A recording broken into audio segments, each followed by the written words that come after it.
Για πρώτη φορά μετά τον εξυγχρονισμό τους σας παρουσιάζουμε τα αναβαθμισμένα Phantom F4.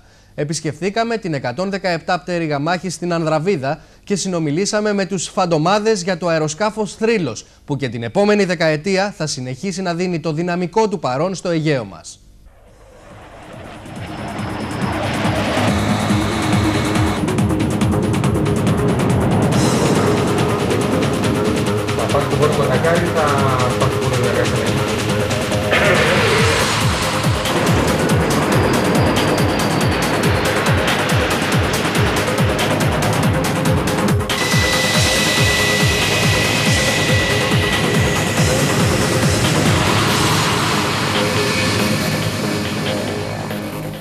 Επί 32 ολόκληρα χρόνια σκίζουν τους ελληνικούς ουρανούς.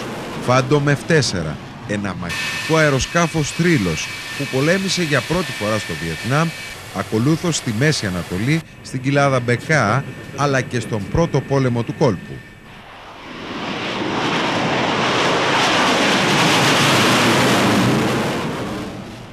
Τα Phantom είναι από τα πρώτα μαχητικά αεροσκάφη της πολεμικής μας αεροπορίας που ρίχτηκαν στην πρώτη γραμμή της υπεράσπισης των εναέριων συνόρων της πατρίδας μας.